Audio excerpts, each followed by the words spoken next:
You've survived another week. Thank you for listening, downloading, and supporting the Black Man with a Gun Show. Feeling pretty good right now. I'm hoping you're doing all right. Sir Winston Churchill said it's not enough to have lived. We should be determined to live for something. This week, all I could think of about revolvers. Introducing Otis McDonald and the Great Migration. Maryland shall issue is in the news. Michael J. Woodland on how to clean your rifle. And finally, way at the end, what's new with me. BlackManWithAGun.com, Ken Blanchard's Pro Gun Podcast. This show has been brought to you by CrossbreedHolsters.com. Crossbreed holsters are some of the finest holsters in America, and they're imitated for a reason. They sell holsters, belts, modular systems, and more. They're a U.S. company that my friend started back in 2005, and they have been a supporter of you and I for almost a decade. Crossbreed Holsters has raised the standard for customer service in the holster industry through its 2-week tried-free guarantee and a lifetime warranty. You've tried the rest. Now get the best. Stick with CrossbreedHolsters.com. I pledge allegiance to the flag of the United States of America and to the republic for which it stands, one nation, under God, indivisible, with liberty and justice for all.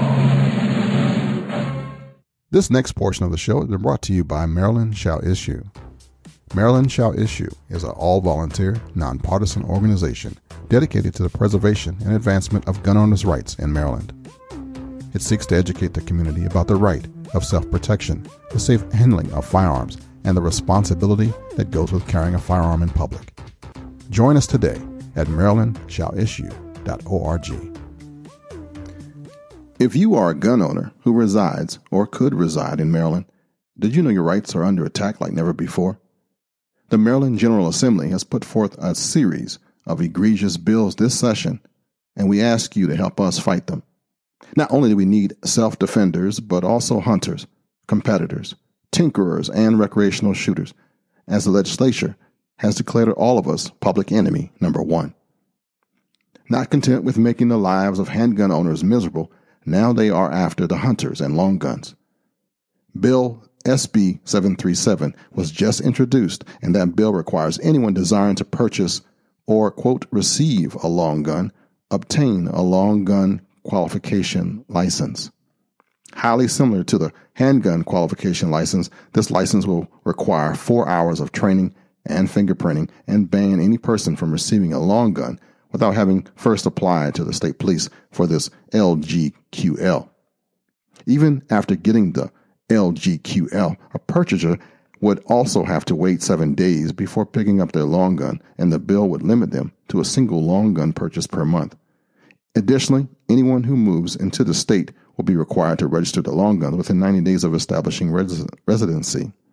And there are loads of severe criminal penalties for those who fail to comply for any reason. This is just one of the horrible laws being passed this session. Another bill, HB 96, would ban temporarily, quote, loans of a handgun to another person, including a spouse or another person in the family in the home. Every such transfer would have to go through the state police using the 77R process and would include the 7-day waiting period. This bill would mean that a person could not leave their handgun accessible to any other person in the home. Each spouse would have to have separate ownership, and each would have to have their own gun safe that is inaccessible to anyone else. If all the anti-gun laws introduced thus far are passed, here is what you'll have to look forward to in the state of Maryland. Ban on purchasing any firearm without first paying a fee and obtaining training for a license. Ban on obtaining any firearm without first waiting 7 days. Ban on purchasing more than one firearm a month. Ban of Colt HBAR, AR-15, and similar rifles. Ban on any payment method other than credit cards for permit applications. Ban of handgun rentals. Ban on lending handguns or regulated firearms to anyone. Ban on anyone in your house having access to your guns. Ban on school programs using lead ammunition. ban on the manufacture of any firearm by an individual, ban on the possession, reception, or distribution of information on how to manufacture a firearm. The details and everything I said can be found at their legislation tracker on Maryland's shallissue.org's website. You see, the Maryland legislature is doubling down on control and domination, but we will fight these bills with our testimony and, if need be, file lawsuits. Do you know how you can help? You can let your legislators know what you think about these bills. You can join us in Annapolis on February 25th and February 27th, and on other dates these bills are being heard in the House and the Senate. The dates will be posted in our legislature tracker. You can become a member. You can renew your membership. You can donate to our litigation fund. We are fighting for your rights, and we thank you for anything and everything you can do to help. All this comes from Maryland Shall Issue, an all-volunteer, nonpartisan organization dedicated to the preservation, easy for you to say, and advancement of gun owners' rights in Maryland. Check them out, marylandshallissue.org.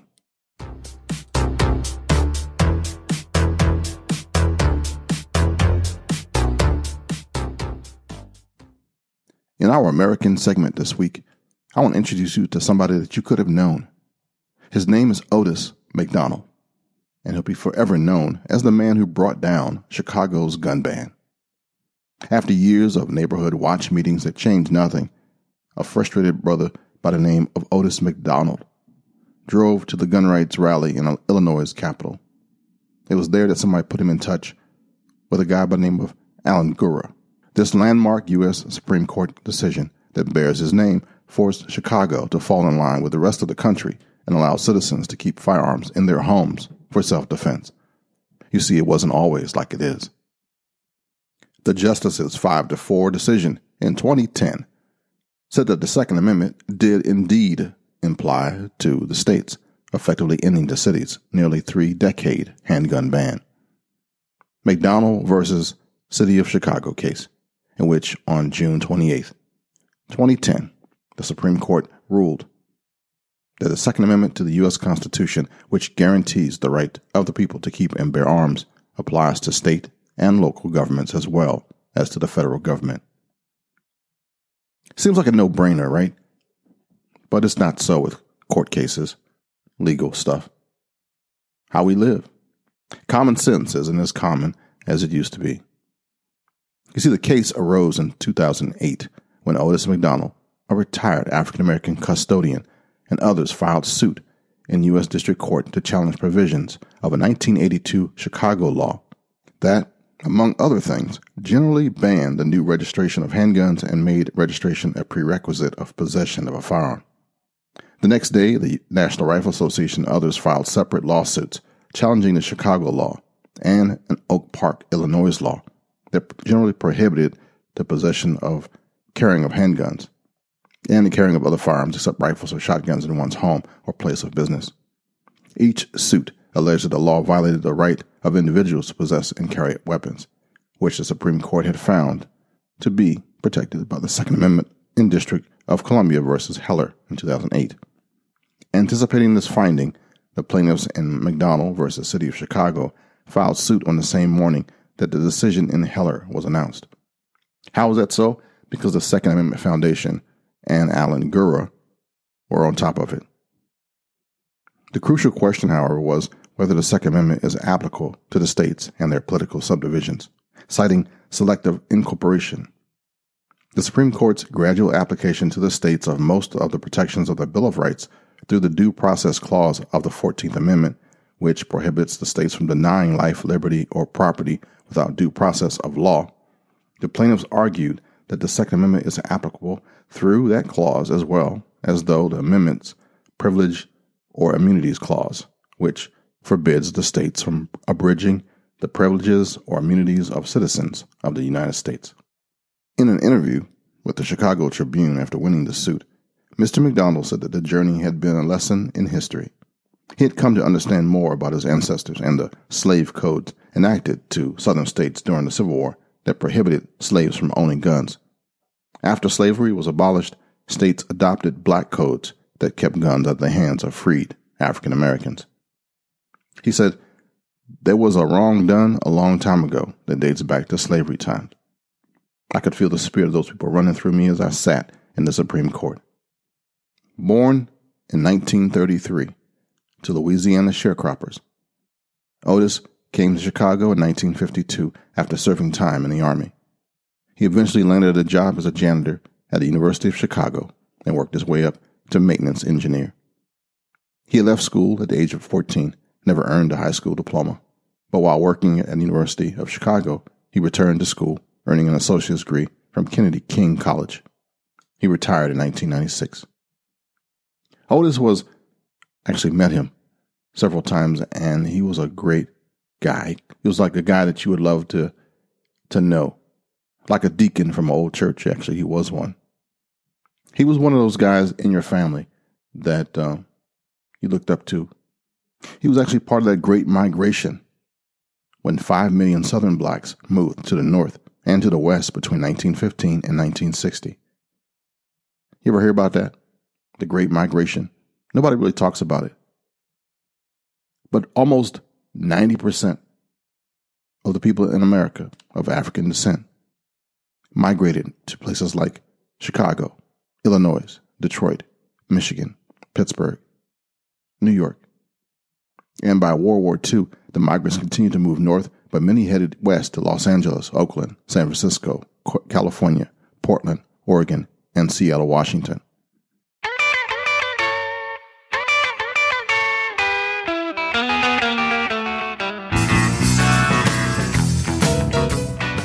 You'll notice a trend there, too. There are also areas where there are predominantly stronger gun laws now. This first large movement of African Americans occurred during World War I, when 454,000 black Southerners moved north. In the 1920s, another 800,000 blacks left the South, followed by 398,000 blacks in the 1930s. Between 1940 and 1960, over 3,348,000 black people left the South for northern and western cities. One of the things that was attractive to me in learning my history was I realized that music also followed this migration. The blues. Yeah. The economic motivations for migration were a combination of the desire to escape oppressive economic conditions in the South and the promise of greater prosperity in the North. Since their emancipation from slavery, Southern rural blacks had suffered in the plantation economy and offered little chance of advancement.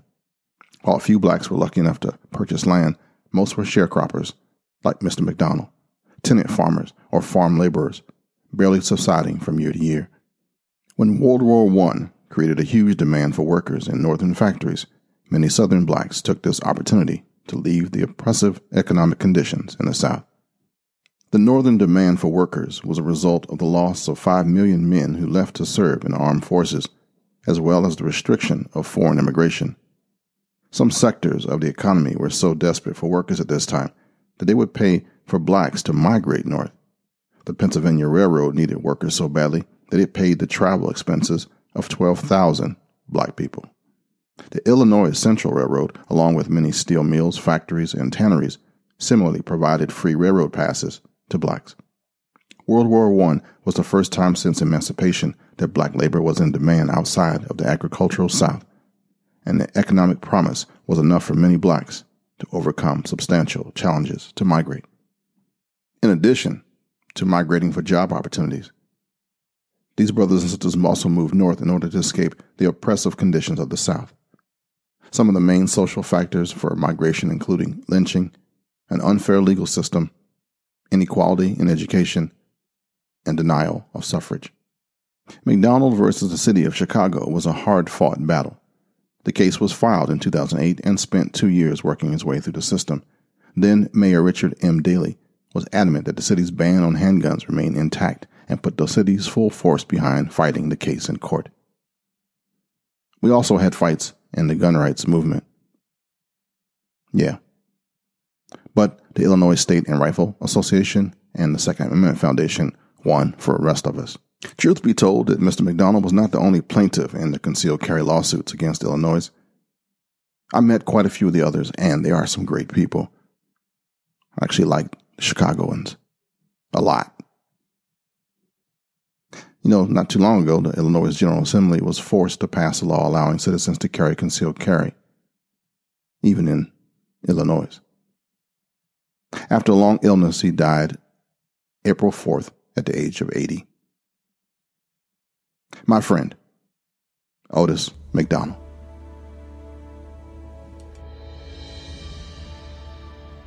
I'm Otis McDonald. I was in the armed forces in Germany for 2 years, 9 months, and 21 days. When the situation in my neighborhood got a little hairier than I could live with, I knew then that something had to be done.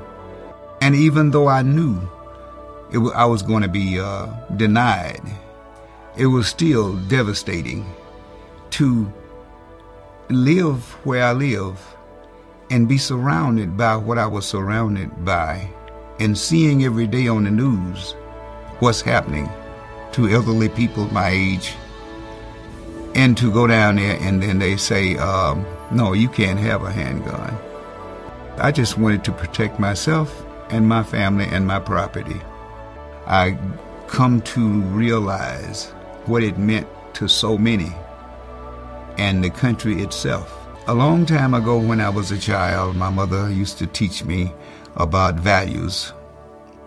And she would always wind up saying this phrase, Otis, if you don't in life find something that you will give your life for, you really haven't lived.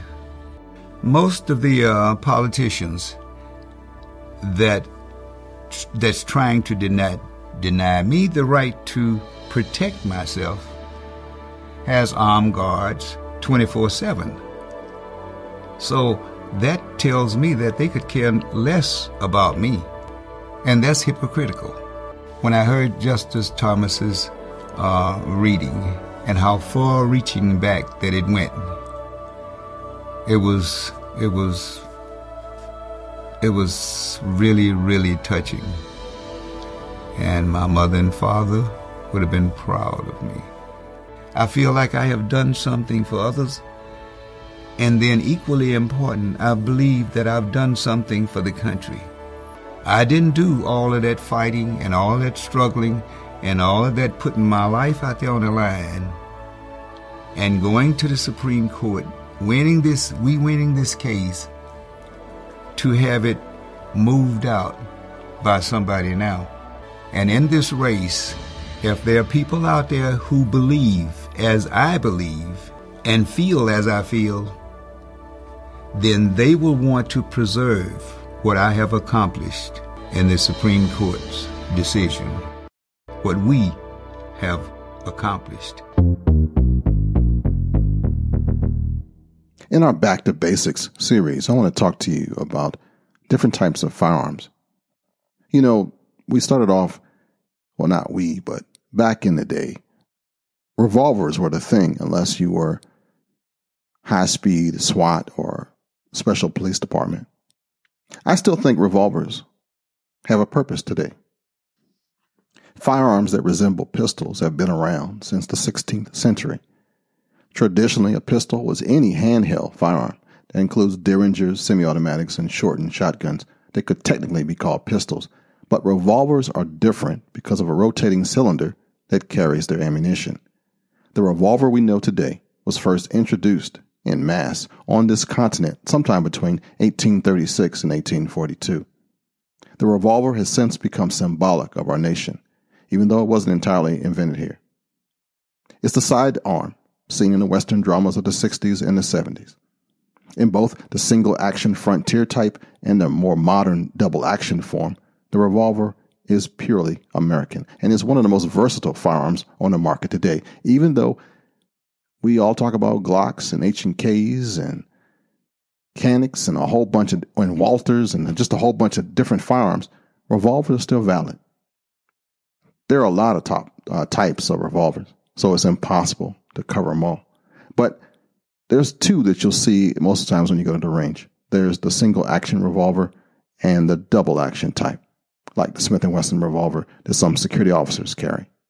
The single-action type can be fired only by first manually drawing the hammer back to the full cock position. As the thumb draws the hammer back, it mechanically causes the cylinder to rotate a series of cams and springs, and they engage and lock into position, allowing the gun to stage a chamber in line with the barrel. The trigger is locked to the rear after this movement and requires minimal rearward pressure to compress the trigger. Now, this is where you see Dodge City, Matt Dillon, have immortalized the gesture of solemnly drawing the gun, fanning the hammer with the opposite hand, firing the gun into empty, and then smartly holstering an empty weapon in their holster. It should be noted that these double-action revolvers cannot be fanned like that because the mechanics are different. So what you'll see in the range won't be that. When the hammer is half-cocked, the cylinder can be spun, producing that familiar clicking sound.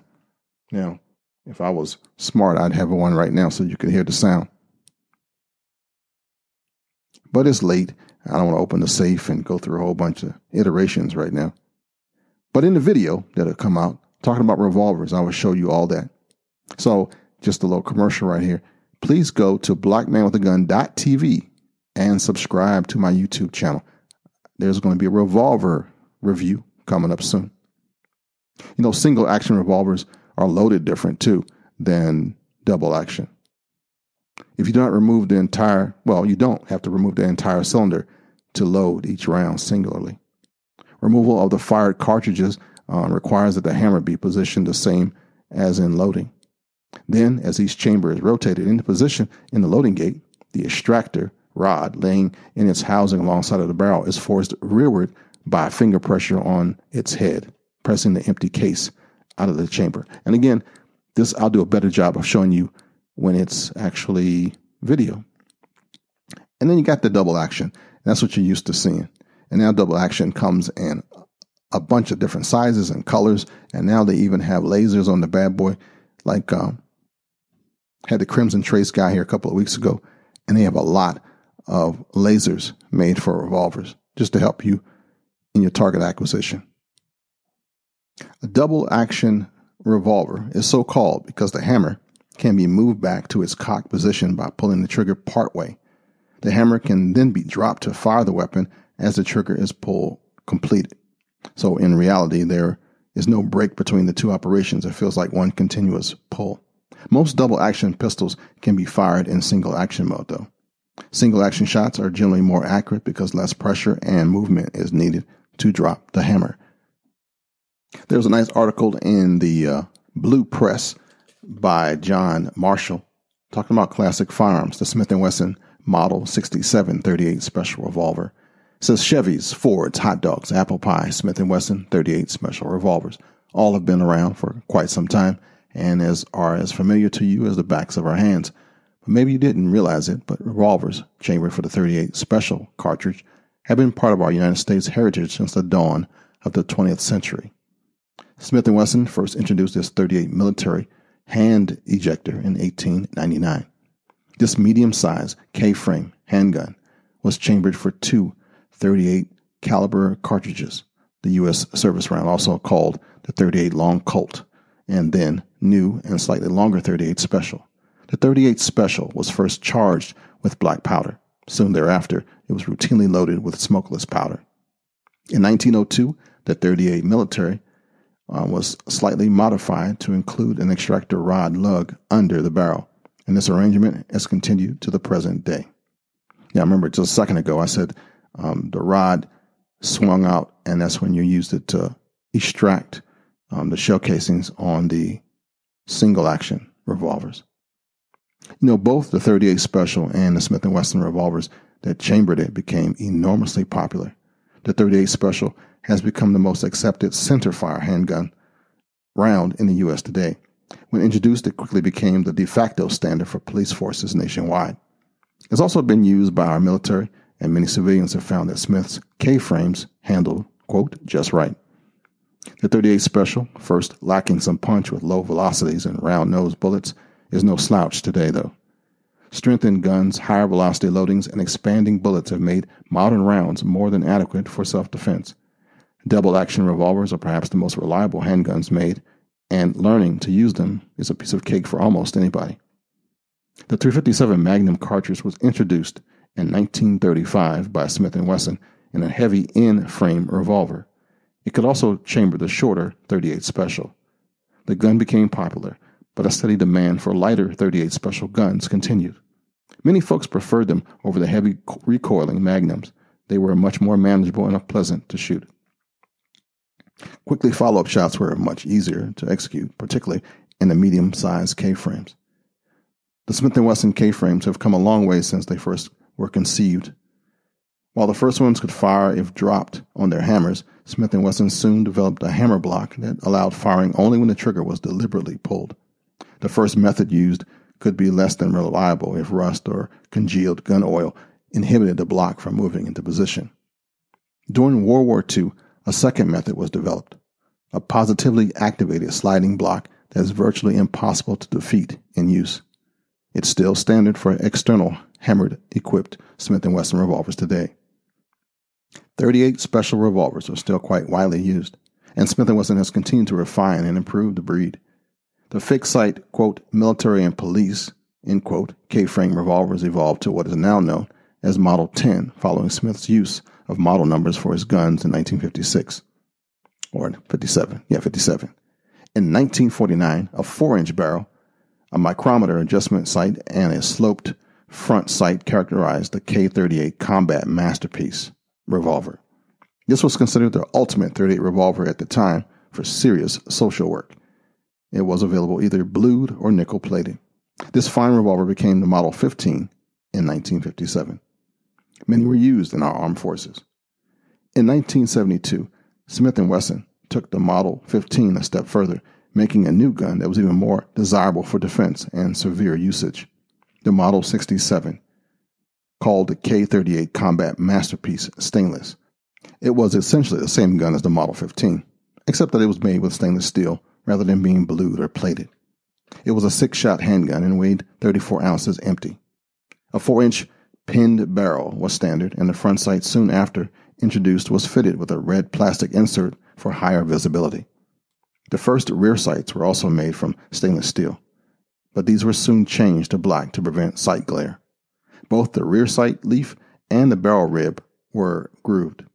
Unlike its .357 brother, the Model 66, the new 67s, had no ejector rod shroud, and the barrels were tapered to save weight. Walnut frame fitting Magna stocks were standard. The backstrap and forestrap had 10 grooves for better retention. An over-travel stop for the trigger was incorporated, but it can be easily removed if desired. This gun will handle plus P and plus P heavy loading as well as the old .38-44 increased pressure rounds. Many police departments from the 1940s through the 1980s still stuck with the .38 Special cartridge and specified guns chambered for it. It is their standard issue. A good number of departments carrying .357 revolvers required their officers to use only .38 Special rounds in them, fearing overpenetration and liability for injury to nearby innocent bystanders. The Model 67 found its niche with the police, and many used examples will be found today with police identification markings. Model 67s underwent some changes over the years. In 1977, with the Model 67-1, the gas ring was changed in location from the yoke to the cylinder. The nostalgic pinned barrel was abandoned in 1982 to speed production. In 1988, the Model 67-2 appeared, featuring a new yoke retention system, a quote floating hand, that part that rotates the cylinder, a radius stud package that eliminated the pins in the hand, and a redesigned hammer nose bushing. In 1993, saw the Model 67-3 evolving a change in the configuration of the extractor. The frame was also drilled and tapped under the slightly modified rear sight leaf for scope mounts. Additionally, rubber Hogue grips were used. In 1996, the square butt was dropped in favor of the round version. Then, in 1997, the shape of the cylinder release thumb piece was changed to a teardrop configuration, and the trigger became a metal injection molded part. With the Model 67-4 in 1998, the frame was changed to eliminate the cylinder stop stud, the grip frame grooving was stopped, and MIM parts were used, and a floating firing pin in the frame necessitated some changes to the internals. The formerly graceful profile of the frame was affected, definitely. In 2001, to help comply with numerous regulations, a fired case was included with each gun shipped. In 2002, an internal key lock system was introduced to the Model 67-5, and this was the SOP to certain overzealous gun control politicians. The ugly hole in the side was still controversial, and many feel it has no place on any handgun since possible malfunctions of the key lock could tie up the gun and be disastrous in defensive situations. Interesting enough, some Dash 5s have been observed to be shipped as recently as late 2016. They were determined to be cleanups rather than in-stock older parts. In 2004, a two-piece sleeved barrel was authorized for the 67-6. Also appearing were some heavy non-tapered conventional barrels with no ejector shroud. These were probably older part cleanups. The Model 67-6 is still being made and continues to be a popular pistol. Although semi-automatics and plastic frame pistols have now become the rage, Model 67 is still in demand, particularly in the civilian sector. Believe it or not, it is still being manufactured since 1972. Those who think that the .38 Special cartridge is dead definitely have another thing coming. It is still well liked and available everywhere. And to round up my revolver thing, I'm going to give you some advantages and disadvantages of revolvers. I got about 19 points to give you. The first is it is easy to teach loading, unloading, and safety, relatively. It can be difficult to learn to shoot because of a long double-action trigger. It's more difficult to learn efficient reloading. Slower recoil recovery and less controllability results in slower progress in that cycle of learning. It's easier for beginners or weak shooters to handle because there is no slide stop, no magazine release or safety to operate. It's less reliable in training because improper unloading techniques can cause malfunctions. It has a smaller ammunition capacity and is slower to reload. The gun is bulky for ammunition capacity and power. It's less vulnerable to ammunition failure, though, but malfunctions which do occur are generally harder to solve in the field. If your revolver gets hung up, it's because something's stuck in the cylinder. It's more forgiving of careless handling. It's more foolproof for issue to large number of security people for varying abilities, training, and carefulness. It's depending on the person, it can be less accurate shooting because of that long trigger travel and increased perceived and felt recoil. It's less chance of unintentional discharge because of a heavy double-action trigger pull. Mechanical functioning is safer because safety block prevents multiple rounds from firing unless the trigger is pulled again. Can be cleaned without disassembly. It's less maintenance sensitive in domestic use, less critical of various ammunition types and ammunition quality. Backup ammo can be bulky, though, and cumbersome to carry. Recoil is transmitted upon small areas of hand, thus decreasing control of the weapon.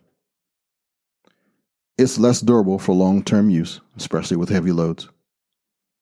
And it's less expensive gun usually for ammunition and training time. I think if I put up a graph and made all these things like all the pros on one side and all the negatives, it'd be probably easier. But that's it in a nutshell about revolvers. One thing I want to note, though, some of the negatives that I mentioned there were talking about if you were a security or a police officer. Civilians don't have to worry about some of that stuff. One thing you will find out, though, if you get a really comfortable revolver with a really short barrel, you're going to have recoil like nobody's business because the gases will expand and don't have time to expand in a longer barrel. And so the recoil is just going to bark. So your gun's going to do a lot of jerking upward. Not going to be real comfortable if you have a real powerful caliber that you're using or a lot of powder. But your mileage may vary. I want you to go to the range if you're looking at buying a firearm. And Mike's going to talk about that next week.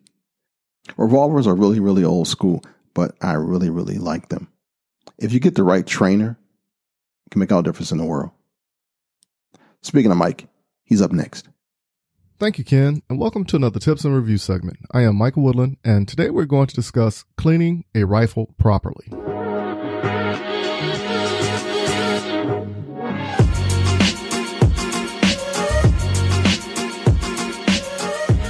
How many many of us take the time to actually clean our firearm after every session at the range?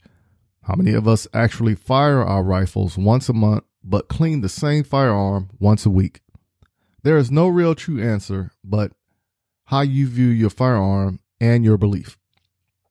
Would you think of me differently if I told you I do not clean my firearm regularly? Upon my earlier days in the Army, I took notice at how my shot groups started out in a spreading pattern, but after a few rounds, the shot groups were so tight, it was like artwork. At the same time, I didn't realize that residue from the bullet and the gases were making it better, so to speak.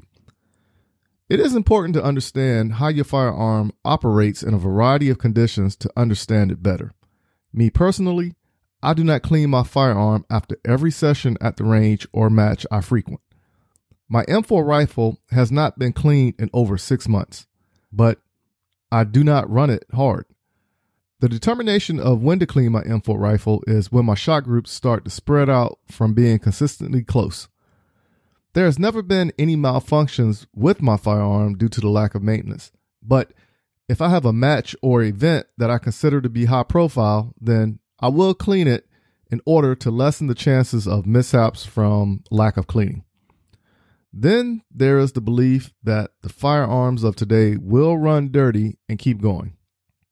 This could be true, but when the time is needed to pull your firearm, you do not want to be correcting any type of malfunctions, especially when your life is on the line.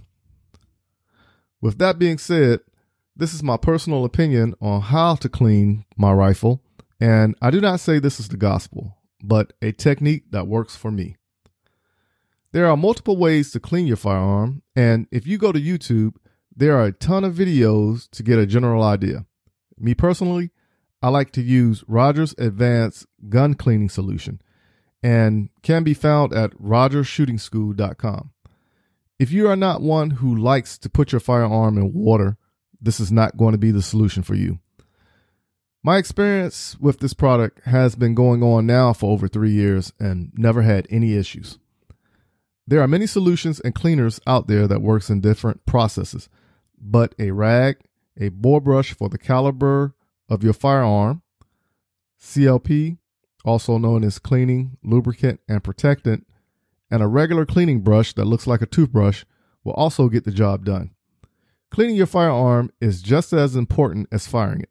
It is a process that goes hand in hand. Take a few moments and clean your firearm and take a look for anything that is out of place or looks worn. Keep your firearm in top working order as you do with the maintenance of your vehicle, and you will be happy with it for years to come. For those who are looking to contact me, visit blackmanwiththegun.com and under the Leaders tab, click on my name, Michael Woodland, and shoot me an email. Until next week, keep shooting, keep practicing, and have fun. Back to you, Ken. Is the cost of ammo bringing you down? Are you ready to have fun with your firearm again? If you need ammo, your friend and brother from a different mother has the answer. LuckyGunner.com. Good prices. LuckyGunner.com. If your time is valuable, LuckyGunner.com. Order your ammo today. LuckyGunner.com. Where you won't waste your time and the shipping is fast. It's 110% guaranteed. LuckyGunner.com.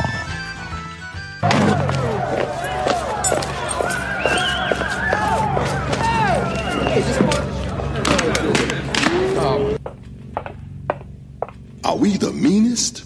Are we the prettiest? Are we the baddest mofo low down around this town?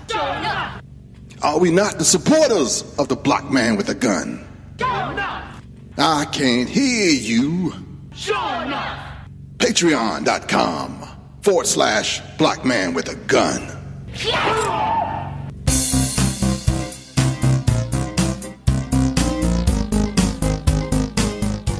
Hi, this is Avery, also known as Skip, with Skip's Tactical Solutions.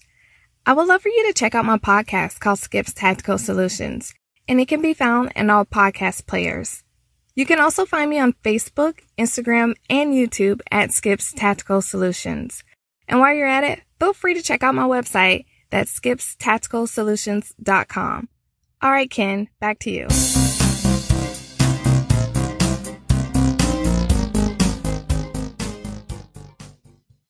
What's new with me? I'm actually in the midst of a rediscovery. There are a lot of new gun owners just finding me with the help of firearms instructor and entrepreneur named Avery Skip Palace. Avery is now a part of our family.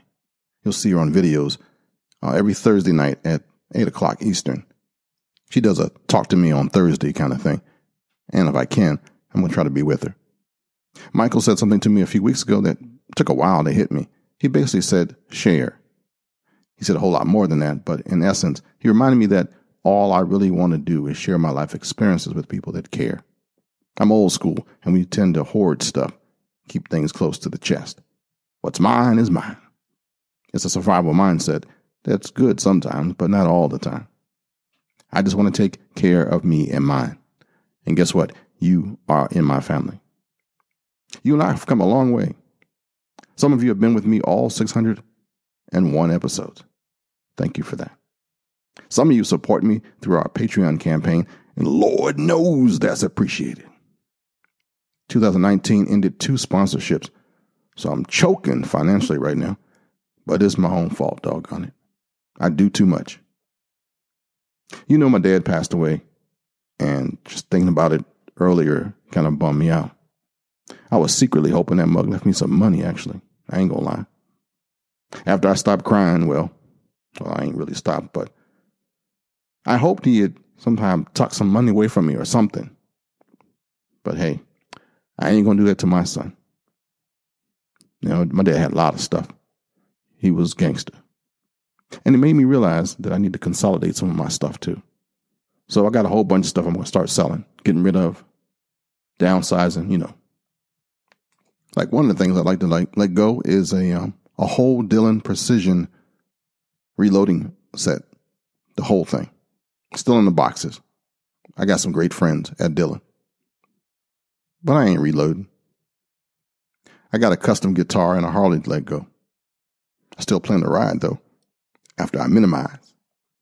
I'm talking to my wife right now, trying to move out of Maryland and going down south somewhere. Even though I might regret it. But I do want to go. I've always wanted to live where there's a whole bunch of issues, sinkholes, hurricanes, and the Florida man running around. In the news, I'll be doing a live show somewhere near the D.C. waterfront the last Thursday of the month of February. Don't know how that's going to work yet. The guy's been real secretive and not really giving me a whole bunch of information. But I've been asked by a professional audio engineer that has some definitely connection somewhere. We'll see how that goes.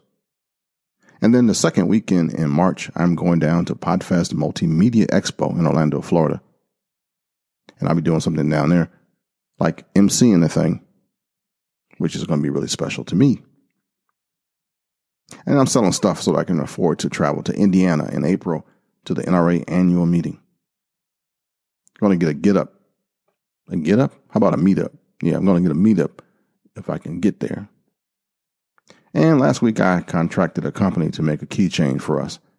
I got 2 pre-orders so far, and it should be at my house by mid-March. And then I will send it out to you personally. And if you want to get in on it, the link will be in the show notes for our Black Man with a Gun fan keychain. And I just ordered a few copies of my book, Black Man with a Gun Reloaded, shipped to my house so I can send out autographed copies.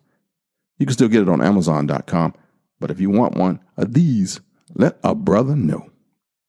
And please, if you're a YouTube watcher, subscribe to our channel, blackmanwithagun.tv. Trying to hit 1,000 by Christmas. I know, right? That's a long ways. I got low expectations. No, actually, and also if you're an Instagram person, join me there too. I got too many websites, too many links, too many social media. I'm trying to consolidate in 2019 thanks to Avery. My Instagram account that I'll be using is Black Man with Gun. There's no A in this one. Cool. You know, Confucius said, when I walk along with 2 others, from at least one, I'll be able to learn. That's my plan with Avery and Michael in 2019. And I'm hoping it's just going to walk with me. my friend. Just in case nobody has told you this today, I love you, and there's not a damn thing you can do about it.